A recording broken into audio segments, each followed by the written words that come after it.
Okay, welcome. Here is a lesson about another combinatorial construct called Latin squares. And I am taking this lesson directly from the book. I'm not going to do anything that's not in the book, and so I encourage you to just read the book instead of watching this video, unless you like to hear the soothing tones of my voice explain things so you don't have to read them. I'm going to use the book even. I didn't write any notes or anything like that. Alright, what's a Latin square? Well, a Latin square is a square, so an n by n matrix with numbers, of numbers. And the numbers are drawn from the set 1, 2, 3, all the way up to n, and there is exactly one number in each row and each column. Alright, so basically it's like Sudoku. I personally don't do Sudoku, so I don't know anything about that, but that's my understanding. So the technical definition you can read in the book. A Latin square of order n is an n by n matrix for which every entry is a number in the set 1, 2 to n. So this is called, an n by n matrix of numbers from the set 1, 2 to n. This is a Latin square of order n.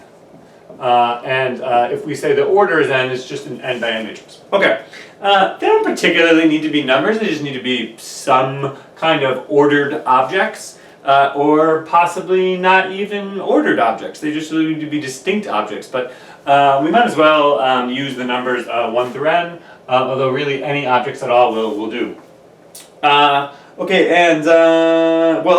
So let's go. What's an example? The simplest possible example is an order 2 Latin square. An order 2 Latin square is going to have 2 rows and 2 columns. So it's just a 2 by 2 matrix, and all the numbers in the rows are like 1s and 2s.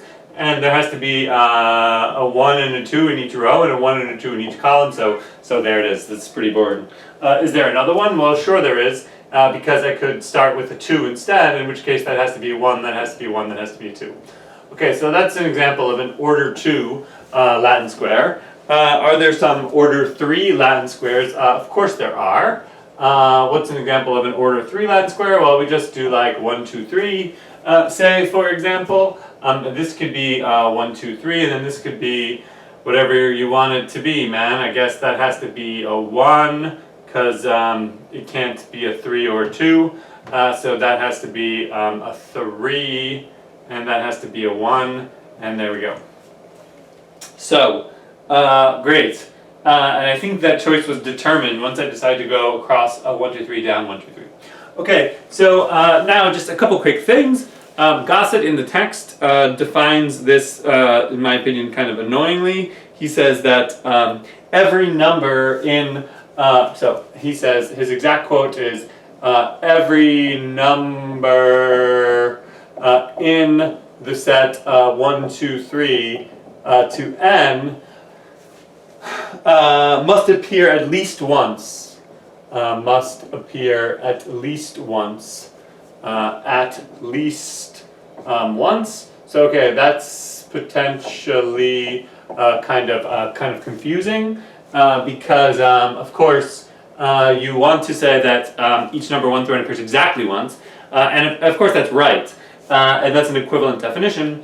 But to sort of be a show-off or something, this is a little bit of a weaker defining statement, because of course if you have some take the top row of this Latin square, and imagine that your numbers are appearing, and you go all the way up to, this is the nth number. Okay, so suppose that every number must appear in here at least once. Can I also show that every number must appear at most once? Well, of course, because no number can appear twice, because if some number, like, A or something, happen to appear twice in that row, well, now you've used up 2 of your spots with this number A, and you have n minus 1 numbers that must appear, because every number must appear once, but you have only n minus 2 spots left for those numbers to appear in. So by the pigeonhole principle,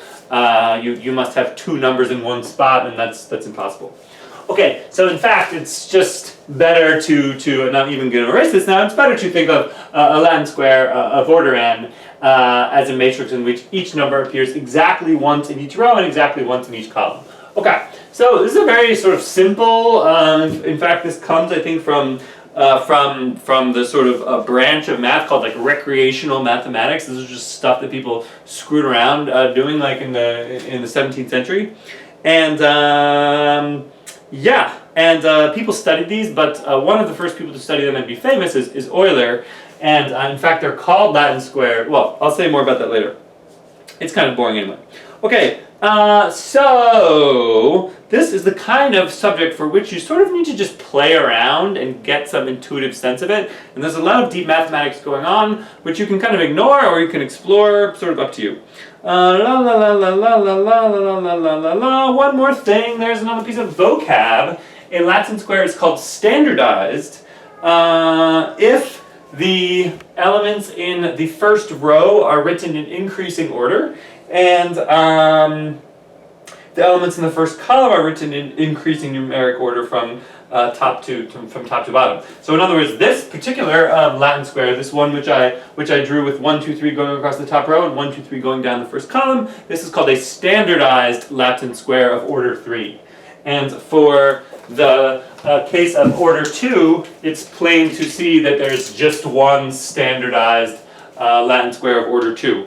How many standardized Latin squares of order 3 are there? Well, I think if you go back to our argument, I think we can convince ourselves that there is only one. Hopefully I'm doing this right. Let's see, what number can go here? What number can go here? Well, it can't be a 3 because there's already 3 in this column, and it can't, just repeating the logic but this time more carefully, there can't be a 3 here, and also there can't, this number also can't be a 2 because there's already a 2 in row 2. Therefore, it's we're forced to make this a 1. And I think now the rest of this just follows, because once this is a 1, this has to be a 3, and then that has to be a 1, and that has to be a 2. This sort of short argument, I think, shows that there's only one standardized Latin square of order 3. Okay, quick question. List all distinct Latin squares of order 3. Wow. Okay, well, for this I will sort of cheat and, well, not cheat, but I will do something. Let's see, what will I do? I will start to try to list them. So first we could imagine fixating on there being a 1 up here in the top left position. And so what I'm trying to do now is a complete enumeration of all Latin squares of order 3. Is that what I'm really doing right now? Yeah, that's what I'm doing. This is, yeah, okay, let's go. We're going to kind of do it, kind of not maybe. Okay, if that's a 1, then let my first sort of choice, so to speak, is what number goes here. Well, really 1 was my first choice, I suppose. It was my first sort of independent decision to make that a 1. And then, okay, in keeping with this, let's see, how do I want to do this? Okay, so let's make that first decision in black to make that top number a 1. And then let my second decision be what to make this number next. So, okay, so it seems as if I can make that number a 2. And now I will proceed, and by this I mean that has to be a 3. And now I go here. What can be here? Well, I think I am still free to choose now whether that's a 2 or a 3. And since I'm free to choose whether that's a 2 or a 3, I now switch colors to red, and I let this be, well, one option is it could be a 2, but another option is it could be a 3. And so, okay, if you're following the logic of what I'm trying to do here, I don't know how clear this is going to be on the camera, is I am switching colors every time I make a choice. So my first choice was to make that top one a 1. Then I made a new choice, so I had a new free choice to make, so I made that a 2. but then it turned out that I had another choice as to what to put here. So I sort of copied the blue and now went in red. Okay, and now if you're following the previous logic, now the rest of this is determined here, because now this has to be a 3, and then it's the same argument that we've now done. This is now the third time that we realize that has to be a 1, that has to be a 3, that has to be a 1, that has to be a 2. Okay, but over here we should, by symmetry, also have no more free choices. This needs to be a 2. This number has to be a 1, because it can't be a 2 and it can't be a 3, so that's a 2, so that's a 1, that's a 3. Okay, well, there was nothing special about my choice of a 2 to go there in blue. Could I instead have made it a 3? Okay, maybe now already we could sort of stop and see that it's just completely symmetrical, because if I choose to make that a 3, then of course that has to be a 2, but on the other hand, keeping with the idea that that has to be a 1, and this has to be a 3, oh yeah, so okay, so now I'm still, despite this choice to make this a 3 in blue here, I even remember making a new convention. There was even another convention, which is I boxed the, this is coming back to me now from some previous year, when I was being very slick, I put a little box around the choice. So not only am I color coding, but I'm color coding, I'm putting a box around the number where at that moment I decided to arbitrarily to pick. So it was arbitrary to start with a 1, it was arbitrary to do 2. This number was arbitrary, and then that was my last choice. And okay, so the same thing is going on here, right? It was arbitrary to choose this 1, and it was arbitrary to begin with a 3 instead of a 2. But now the logic from over here completely repeats again, and here I could either let this be a 2, or I could let this number be a 3. Both are possible, and now everything should be determined. Because that's a 3, this has to be a 1, this has to be a 3, this has to be a 2, this has to be a 1. This would have to be a 2, because that might turn out to be right, but the better logic is to say that that has to be a 2, and now this number has to be a 1 because it can't be a 3 or 2, so that's a 3, so that's a 1, so that's a 2. Okay, and now, alright, this is already sort of redundant because this was just a complete repeat of what happened over here. So if we're being smart, we could have maybe skipped that, but I'm certainly going to do some skipping now because now this entire thing just repeats 2 more times. Because that number up there was I chose to be a 1, but it could have been a 2 or it could have been a 3, and that's just going to produce another 4 cases. So I would like to now claim pretty strongly that I have showed by sort of exhaustive search, or you might say counting principles were at play, that there are precisely 12 Latin squares of order 3. Yeah. And ultimately that comes down to, you have 3 choices for what goes in the black. You then have 2 choices for what goes in the blue spot, and then you still have 2 choices for what goes in the red spot. And so yeah, it really is kind of a counting argument, that you have 3 times 2 times 2 choices there, so 12 total. Okay, erasing this now, this is a pretty good video so far. Erasing this now, let's do more. Why not? Let's see how many, the next question from Gossett is, how many standardized Latin squares of order 4 are there? Whoa. Standardized Latin squares of order 4. Okay, so now we're trying to count how many Latin squares are there, which start 1, 2, 3, 4, and also go down 1, 2, 3, 4. Okay, so I've sort of now made no choices. So let's now make a choice. What number could go here? Well, could it be? Well, it can't be a 2. That's clear. But could it be anything else? Could it be a 1? I don't see why not. So I put a 1 here in blue. What next?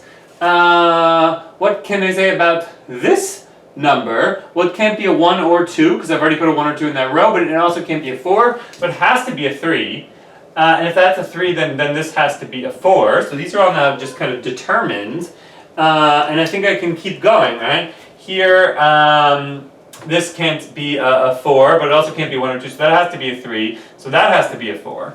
And now, I come to an interesting point, finishing off this square. What number can go here? Well, I think I'm completely now free for this to be a 1 or a 2. Yeah. And so I switch once again by making an arbitrary choice to put a 1 there, and now we're just done, because that has to be 2, that has to be a 1, that has to be a 2. Okay, but, and going a little bit faster now, we see that starting again with the requirements of the problem, that it be a standardized Latin square where this row is in this order and this column is in this order, then and continuing to explore the idea that that number was a 1 by the previous logic. This color coding scheme is brilliant. Here I had a choice whether to make that a 1 or a 2, and so I could have made this a 2, in which case that's 1, 1, 2. Okay. But I think there are more choices. 1, 2, 3, 4, and this is 2, 3, 4. What was I going to say?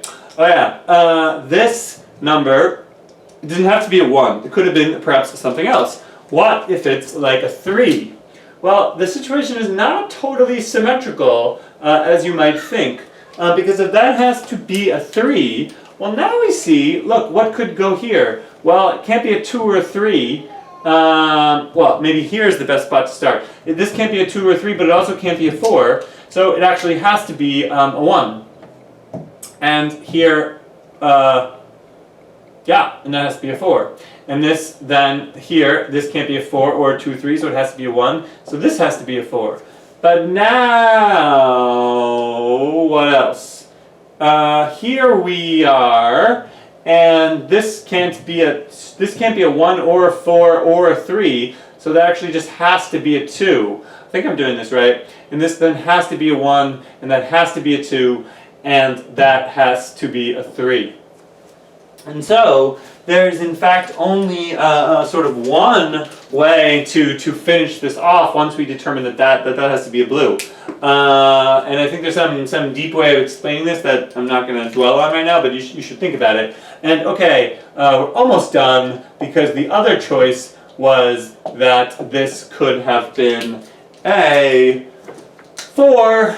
And okay, now going as fast as I can.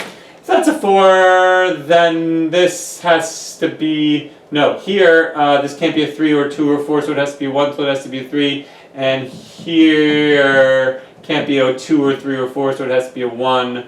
So this has to be a 3. And, oh my god, I'm so slow, I'm so sorry. This can't be a 1 or a 3 or a 4, so it has to be a 2, so 4, so 2, so 1.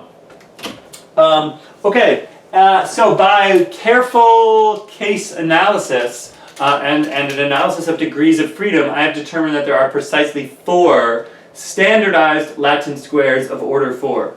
And, okay, if we were doing this live, I think someone would say something very smart now, which sort of explains why there's this sort of asymmetry, but I won't. Right now, because I got nothing. Notice that the answer is going to somehow be 2 to, nah, I'll stop there. Okay, good. So that was just like fun. I think we all now have a deep feeling for Latin squares and for standardized Latin squares. Moving right through this. Oh, and now Gassa just shows off with some facts. He says, okay, it turns out that there are 12 Latin squares of order 3. There are in fact 576 distinct Latin squares of order 4. There are 4 standardized ones, but there are 576. And I think these numbers are kind of not obvious. Oh, I see what now. Gosset's kind of making a little bit of an argument here. He says, look, at least how many standardized lattice squares are there? Actually, never mind. I'll leave it at that. Okay. What are these lattice squares good for?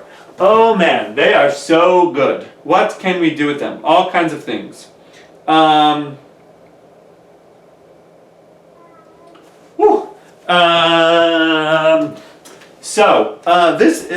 What these are useful for is so-called experiment design.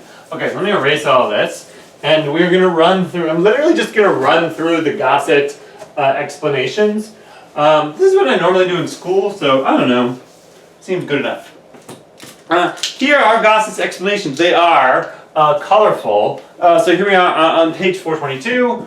Well, they're not even colorful, they're just weird. A new comic strip. A new comic strip. Okay, so here's like a nice throwback to 15 years ago. Once upon a time you had, comic strips in newspapers. And you would run them, and some would be very popular and some would not be popular. I have no idea how they knew which ones were popular and which ones weren't, but suppose there was some kind of call-in situation. And so at any given time, an editor would be having to decide, which comic strips to run. This is Gossett's explanation, not mine. Okay, and we're going to replace one. We're going to get rid of one. So we currently have 3 comic strips. The 3. So we have 3 comic strips, and the 3 comic strips are 3 comic strips. They're called A, B, and C. And the question we want to figure out is which one is worst. And to see which one is worst, then we're going to get rid of it and we're going to replace it with a new one. All right. Well, how are you going to do this? You could just run the 3 strips in your newspaper, and you could put A here, B here, and C here, and here are your strips, and then you could just see which one people liked the most somehow by maybe some kind of random polling where you ask people to grab, you called on the telephone since this is 2005 or whatever, and they picked up the phone, and then you ask them to go get their newspaper and ask them which one they liked the least or something like that. But there are all kinds of biases built into these sorts of questionnaires in which some people just really like whatever's on top and they really hate whatever's on the bottom or whatever. Okay, so to guard against this, the editor, this is a print newspaper though, so there isn't sort of infinite space to do things however you want. This editor would like to scramble the order of the 3 comic strips so as not to bias the reader against one or the other. Well, we know that there are 3 factorial equals 6 different ways to order the 3 comic strips. So in a perfect world, this is the sort of theme of this unit, in a perfect world you would simply try all 6 options. ABC, ACB, BAC, BCA, etc. But let's say that we're not going to do that because that's too annoying or expensive. In fact, we have 3 newspaper editions. And the 3 newspaper editions are, he calls them something like Metro, Northern Suburbs, and Southern Suburbs. And so we're already running 3 different versions of this newspaper anyway, and so we're only going to run 3 different versions of this newspaper. And so, even though we know that we need 6 ways to scramble the comic strips to remove all the bias, what can we do with at least 3 options? Can we do something? Yeah, we kind of can. We can make sure that to sort of remove the bias, if there's an extremely strong positive bias in going first, say, and perhaps an extremely strong negative bias of going last, or perhaps there's a strong negative bias of being stuck in the middle and being ignored, or a positive bias of being stuck in the middle and being the center of attention, or something like that. What we can at least be sure of is that every comic will run in at least one of the 3 different positions. So that's the closest that we can come to being fair, given the fact that we're only going to run this experiment, so to speak, 3 times. So we go ABC, M, N, S, and maybe this is kind of dumb. 1, 2, 3, 1, 2, 3, and I'm going to explain how to interpret this. Okay, and then this goes 3, 1, 1, 2. Okay, so what are we doing? In the Metro version of the newspaper, we will run the comic strips in the order. What? Oh yeah, in the order ABC, in the positions 1, 2, 3. And in the northern suburb position of the newspaper, we will run the comic strips CAB. And in the southern suburbs edition of the newspaper, we will run the comic strips in the order BCA. And so in each of the 3 editions, each comic strip is going to exactly once be in each of the 3 different positions, which possibly have an effect on their popularity. Okay, and so we sort of solved this problem with the Latin square. That's kind of a dumb problem. Good. Let's do another one. This is getting we're getting sort of warmer now. This is on page 423. Page 423, agricultural experiment. Agricultural experiment. I think, like, there's this entire branch of, I guess, like statistics, or maybe there are other words that are even more specific, operations management or something like that, which deals with, how to structure surveys, how to arrange data in ways that's sort of unfair, experiment design. This is essentially like a very, very light introduction to an entire field called experiment design, which I know nothing about, so I'll try not to say anything. What is going on in this agricultural experiment? Well, I quote from Gossett the following. An agricultural researcher is trying to breed a new variety of popcorn. Oh, great. Everyone loves popcorn. She has 3 university-owned farms in the area that each have a small section of field that she may use. She wants to study the effects of 3 different fertilizer treatment regimes on each of the 3 new varieties of seed.